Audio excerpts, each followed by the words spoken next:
Hello दोस्तों, स्वागत है आप सभी का आपके अपने यूट्यूब चैनल रीजनिंग मंत्रा बाय संजय सर में। आज से हम रीजनिंग के प्रैक्टिस क्वेश्चन की एक सीरीज स्टार्ट करने जा रहे हैं। तो आप सभी वीडियो को ज़्यादा से ज़्यादा शेयर करें अपने दोस्तों के साथ ताकि सभी इस टेस्ट का फ़ायदा उठा सकें। अच्छा, आज से हमारी रीजनिंग की प्रैक्टिस क्लास लगातार रोज़ सुबह 10 बजे आपको हमारे इसी चैनल रीजनिंग मंत्रा बाय संजय सर पे ही मिलेगी। तो चलिए बिना किसी देरी के साथ हम स्टार्ट करते हैं आज की क्लास। और आज की क्लास में पहला क्वेश्चन आपके सामने स्क्रीन पर ये रहा। क्वेश्चन में क्या कह रहा है, ये कह रहा है जिस प्रकार पहला शब्द दूसरे शब्द से संबंधित है, यानी 10 का रिलेशन 99 के साथ में जो है, उसी तरह तीसरे शब्द का संबंध बताइए। यानी 9 का संबंध किसके साथ होगा। अच्छा, 10 से 99, 10 से 99 कैसे बनाया गया। 10 की स्क्वायर क्या होती है 100। जब आप 100 में से 1 माइनस करते हो तो आपको नंबर मिलता है 99। वही सेम काम आपको यहाँ करना है 9 से। अच्छा, 9 की स्क्वायर क्या होती है 100, सॉरी 9 की स्क्वायर होती है 81। जब आप 81 में से 1 माइनस करते हो तो आपको क्या मिलेगा 80। यानी इस क्वेश्चन का राइट आंसर क्या होगा, ऑप्शन नंबर बी। दूसरा क्वेश्चन है जी नंबर सीरीज पे। ये कह रहा है नीचे दी गई श्रृंखला में प्रश्नवाचक चिन्ह के स्थान पर कौन सी संख्या आएगी। श्रृंखला आपको दे रखी है 1 3 5 7 9 क्वेश्चन मार्क। आप सब जानते हैं 1 के बाद 3 5 7 9 और उसके बाद में अगली विषम संख्या आती है 11। ये सारे नंबर विषम संख्या है, 1 3 5 7 9 और अगला विषम अंक होगा 11। तो हमारे क्वेश्चन का राइट आंसर होगा ऑप्शन नंबर बी। एक होती है सम संख्या वाली सीरीज और एक होती है विषम संख्या। सम संख्या में क्या आता है 2 4 6, यानी 2 की टेबल चलेगी, 2 का पहाड़ा, 2 4 6 8 10 12 इस तरीके से चलता जाएगा। इनके अलावा जो नंबर बच गए वो सारे के सारे क्या होंगे विषम, 1 3 5 7 9 11। और यहाँ पे हमें क्या दे रखा था, ये यहाँ तक सीरीज दी गई थी, पूछा था यहाँ क्या आएगा, तो यहाँ पे क्या आएगा ऑप्शन नंबर बी। चलिए अगला क्वेश्चन देखते हैं। अगला क्वेश्चन है जी कोडिंग डिकोडिंग का। ये कह रहा है यदि किसी सांकेतिक भाषा में CORPAS को SAPROC लिखा जाता है, उसी प्रकार मोबाइल को क्या लिखा जाएगा। अच्छा, सबसे पहले तो हम देखते हैं CORPAS, इसको क्या लिखा गया है SAPROC। आप देख रहे हैं कि सारे के सारे लेटर जितने भी हैं वो सेम यहाँ पर दिए गए हैं। इनको क्या कर दिया, इसने उल्टा कर दिया। यानी S को उठा के ले आया पहले स्थान पर, फिर A, उसके बाद PROC। तो आपको भी सेम ही काम करना है। मोबाइल MOBILE, मोबाइल, इसको भी उल्टा क्रम में लिख दो। सबसे पहले क्या आएगा E, फिर LIPOM। क्या ये सेम डायग्राम हमने बना दिया यहाँ पर। जी बिल्कुल सेम डायग्राम बनाया आपने। और देखिए ये किसी ऑप्शन में है ELIBOM, ELIBOM option number C में है। तो ये हमारे क्वेश्चन का राइट आंसर हो गया। बढ़ते हैं अगले क्वेश्चन की तरफ। अगला क्वेश्चन है दी गई आकृति में प्रश्नवाचक चिन्ह के स्थान पर कौन सी संख्या आएगी। आपको बताना है यहाँ क्वेश्चन मार्क के स्थान पर कौन सा नंबर आएगा। यानी ये जो बीच का नंबर आपको दिखाई दे रहा है 23 20, ये हमें कैसे मिला देखते हैं। 6 में जब आप 4 जोड़ते हो तो कितना बनता है 10। 3 में आप 7 जोड़ते हो तो कितना बनता है 10। अच्छा, अगर मैं 10 और 10 को आपस में जोड़ूं तो क्या मेरे को ये 20 मिलता है। हाँ जी, अगले में भी देखते हैं, अगर यही सेम लॉजिक लग रहा है तो ठीक, नहीं तो फिर हम दूसरा लॉजिक लगाएंगे। 8 और 6 14, और 5 और 4 9। जब आप 14 में 9 जोड़ते हो तो क्या आता है 23। सेम काम आप यहाँ करके देखो, 11 और 9 कितना होता है 20। 20 में जब आप 7 और 9 को जोड़ोगे तो कितना मिलेगा 20 और 9 29 और 7 36। यानी हमारा राइट आंसर क्या होगा ऑप्शन नंबर डी। अगला क्वेश्चन ये कह रहा है जी दिए गए वेन आरेख का सही संबंध बताइए। Venn diagram, Bharat Rajasthan Jaipur. अच्छा, जयपुर, मैंने ये मान लिया जयपुर, ये हो गया राजस्थान, और ये क्या है भारत। क्या पूरा सारा जयपुर भारत के अंदर आता है। हाँ जी बिल्कुल आता है। और सारा राजस्थान भी भारत में आता है। हाँ जी बिल्कुल आता है। लेकिन जो जयपुर है वो किस में आता है, वो राजस्थान में। तो ये दोनों अलग अलग नहीं हो सकते। ये डायग्राम मेरा क्या हो गया गलत। ये सारा का सारा जो जयपुर है वो किसके अंतर्गत आता है, वो आता है राजस्थान के अंदर। यानी ये पूरा का पूरा क्या है राजस्थान, राजस्थान के अंदर क्या आता है जयपुर। और ये राजस्थान क्या कहाँ आता है, ये आता है जी हमारे भारत के अंदर। तो इसका बेस्ट डायग्राम कौन सा होगा, ऑप्शन नंबर बी। अगला क्वेश्चन अगला क्वेश्चन है जिस प्रकार पहला शब्द दूसरे शब्द से संबंधित है, उसी प्रकार तीसरे शब्द का संबंध किससे होगा। पंजाब चंडीगढ़। अच्छा, चंडीगढ़ क्या है, चंडीगढ़ है पंजाब की राजधानी। पंजाब की राजधानी कौन सी है चंडीगढ़। समान अनुपात, यानी समान अनुपात का मतलब होता है इसके पहले जो लॉजिक लगाया वही सेम लॉजिक आप बाद में लगाओगे।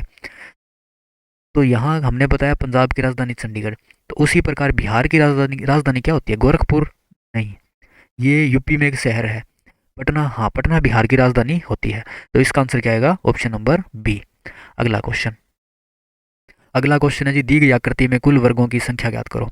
कुल वर्गों की संख्या ज्ञात करो। अच्छा, यहाँ आपको पूछा है जी दी गई आकृति में कुल वर्गों की संख्या। सिंपल सा काम करना है आपको, हॉरिजॉन्टली और वर्टिकली टोटल डब्बे कितने हैं वो काउंट करने हैं। मैं पहले वर्टिकल देखता हूँ, 1 2 3। अब मैं हॉरिजॉन्टल काउंट करता हूँ, 1 2 3।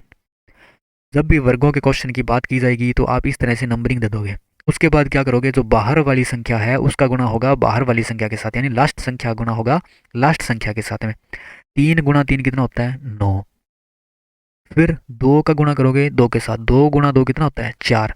और 1 का गुणा 1 के साथ यानी 1। 9 4 13 और 1 14। तो इस क्वेश्चन का राइट आंसर क्या होगा, ऑप्शन नंबर डी। अगला क्वेश्चन, अगला क्वेश्चन है, जिस प्रकार पहला शब्द दूसरे शब्द से संबंधित है उसी प्रकार तीसरा शब्द यानी तीसरे शब्द का रिलेशन किससे होगा, वो आपको इन 4 ऑप्शन में से बताना है। समान अनुपात के पहले जो लॉजिक लगाए वही सेम लॉजिक आपको बाद में लगाना है। BKFCLG, देखते हैं BKF और CLG के बीच में क्या लॉजिक लगा है।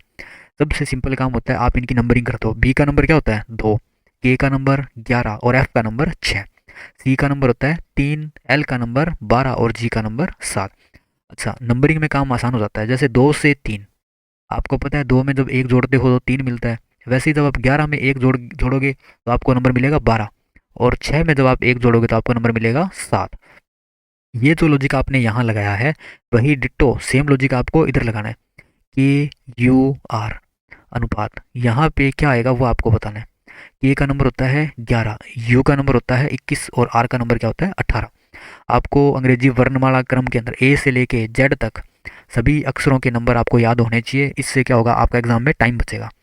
अच्छा, 11 में जब आप 1 प्लस करते हो, क्योंकि हमने वहाँ भी कितना किया था, +1 और +1, तो यहाँ भी हमें क्या करना है, +1 और +1। जब 11 में 1 जोड़ते हैं तो 12, 21 में 1 जोड़ोगे तो 22 और 18 में 1 जोड़ने पर क्या आता है, 19।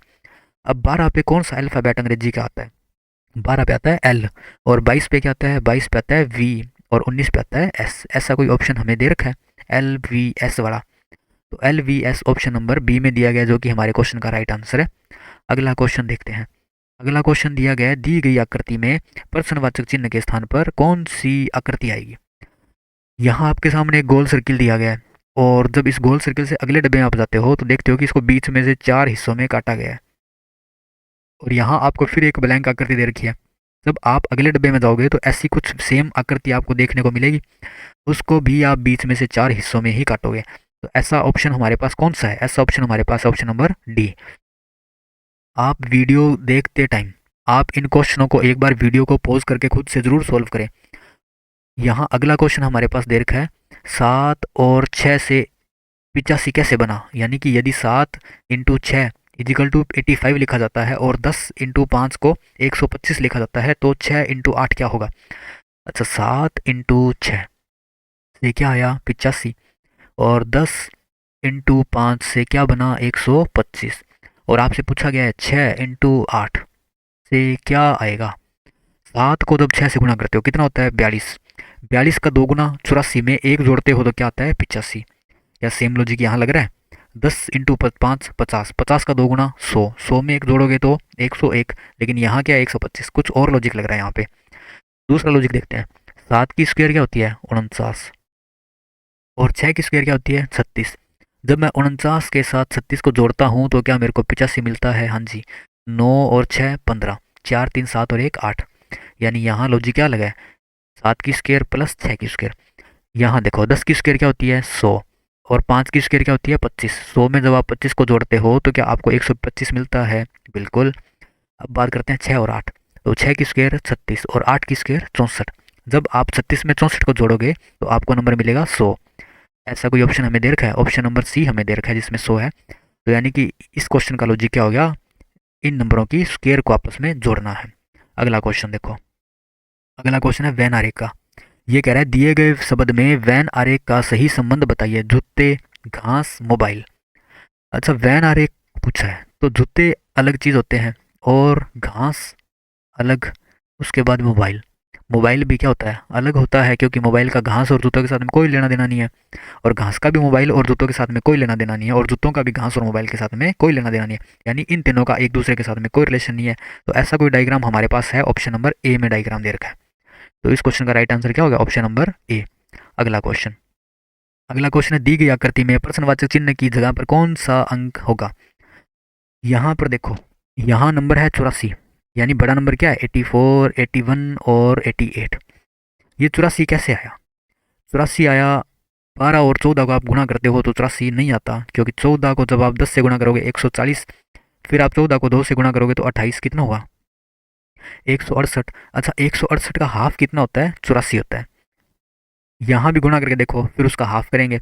18 गुणा 9 कितना होता है? 9 एकम 9 और 9 आठे 72, 162। 162 का जब आप हाफ करोगे तो क्या आपको 81 मिलता है? हाँ जी बिल्कुल। यहाँ किसके साथ 11 को गुणा करें और उसका हाफ करें? अच्छा, 11 को किसी ऐसे नंबर के साथ गुणा करूंगा, उसके बाद में 11x हमें मिलेगा और उसका जब मैं हाफ करूंगा तो मेरे पास आंसर आएगा 88। तो इस 2 को मैं यहाँ 88 के साथ गुणा करके 11 से भाग दे दूँ तो मेरे को x का मान मिलेगा 11, 8 88 और 8 दूनी 16, यानी x की वैल्यू क्या आएगी? 16। तो ऐसा ऑप्शन कहाँ है? Option number B. अच्छा, इसका एक लॉजिक और मैं आपको बताता हूँ। दूसरा लॉजिक देखो, यहाँ पे ये कह रहा है जी 84, 14 और 12, आप जो चाहो तो 14 का हाफ लिख दो, या फिर आप चाहो तो 12 का हाफ लिख दो। आप 14 का हाफ लिखते हो कितना होता है? 7। 7 को जब 12 से गुणा करोगे कितना होता है? 12 7 84। वैसे 18 का हाफ कितना होता है? 9। जब आप 9 को 9 से गुणा करोगे क्या मिलेगा? 81। यहाँ कोई ऐसा नंबर होगा जिसका हाफ करके आप 11 के साथ गुणा करोगे तो आपको क्या मिलेगा? 88। यहाँ मैं मान लो नंबर इनमें से कौन सा, ऑप्शन नंबर बी में उठा लेता हूँ। बी में दे रखा था 16, 16 का हाफ कितना होता है? 8। 8 को जब आप 11 से गुणा करते हो तो क्या मिलता है? 88। क्या आपको दोनों तरीके समझ में आ गया? आपको जो तरीका अच्छा लगे आप उससे क्वेश्चन को कर सकते हो। चलिए बढ़ते हैं अगले क्वेश्चन की तरफ।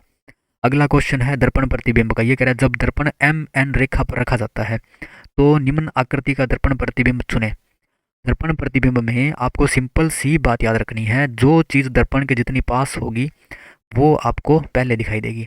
फॉर एग्जाम्पल, आप सुबह सुबह जब शीशे के सामने खड़े होते हो तो सबसे नज़दीक आपका नाक होता है शीशे के पास में, और आपका नाक सबसे पहले दिखाई देता है, उसके बाद बाकी चीज़ें। तो यहाँ देखो क्वेश्चन में दर्पण प्रतिबिंब में आपको दे रखा है, ये एक आकृति आपको दी गई है। यहाँ दर्पण के नज़दीक क्या है? क्या ये बॉक्स है या फिर गोल सर्किल नज़दीक है? बॉक्स नज़दीक दिखाई दे रहा है। चलो मैं पहले बॉक्स बना देता हूँ, और गोल सर्किल जो है वो मेरे को दूर दिखाई दे रहा है। मैंने गोल सर्किल थोड़ा दूर बना दिया। ये लाइन मैं कुछ इस तरीके से बना देता हूँ। तो ऐसा ऑप्शन हमारे पास कहाँ है? ऐसा ऑप्शन हमारे पास दे रखा ऑप्शन नंबर बी में। तो बी हमारा क्या होगा? Right answer. बढ़ते हैं अगले क्वेश्चन की तरफ। आप वीडियो को पॉज करके खुद से एक बार सारे क्वेश्चनों को सॉल्व करके देखें, और वीडियो को ज़्यादा से ज़्यादा अपने दोस्तों के साथ में शेयर जरूर करें। अगला क्वेश्चन है जी क्वेश्चन नंबर 14। किसी घड़ी में 8:30 बजे का टाइम है, यानी 8:30 का समय है, तो उसी का दर्पण प्रतिबिंब समय क्या होगा? जब भी आपसे दर्पण प्रतिबिंब की बात की जाएगी, यानी दर्पण प्रतिबिंब का समय आपसे पूछा जाए या फिर जल प्रतिबिंब का समय आपसे पूछा जाए, तो आप क्या करोगे? दर्पण प्रतिबिंब का समय पूछे तो आप 23:60 में से माइनस करोगे। जो भी टाइम आपको दिया होगा आप उसको किस में से माइनस करोगे? 23:60 में से।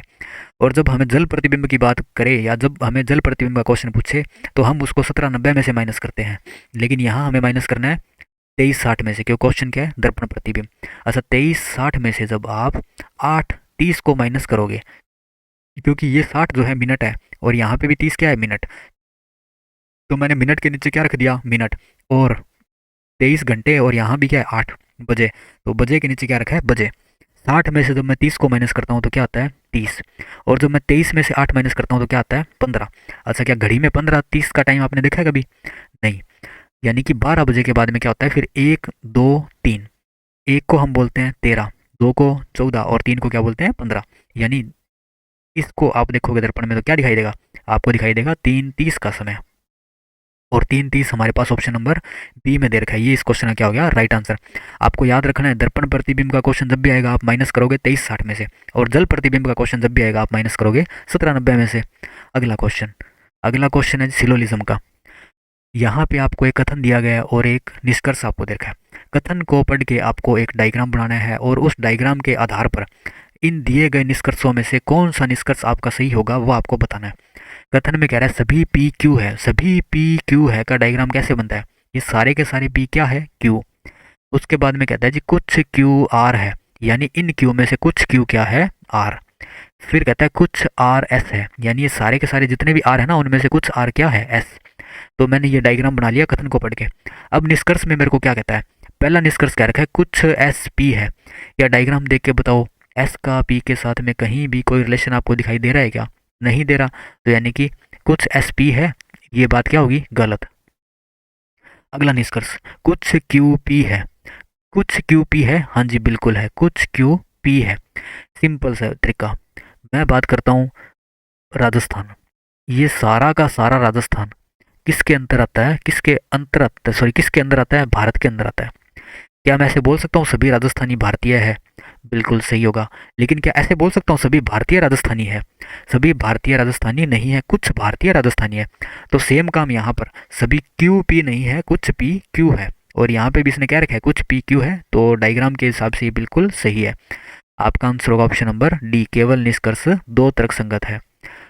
लो जी, ये हमारी आज की सीरीज थी और आज के हमने 14 क्वेश्चन आज हमने किए हैं। आप कमेंट बॉक्स में अच्छा 15 क्वेश्चन हमने आज किए हैं, तो आप हमें कमेंट बॉक्स में ज़रूर बताएं कि आपको हमारी आज की क्लास कैसी लगी। और आप अपनी कोई भी राय अगर देना चाहते हैं तो आप मुझे कमेंट बॉक्स में ज़रूर लिख के बताएं, ताकि मैं अगली वीडियो में वो चेंजेस कुछ कर सकूं जो आप मुझे बताएंगे। ठीक है, धन्यवाद, मिलते हैं अगली क्लास में।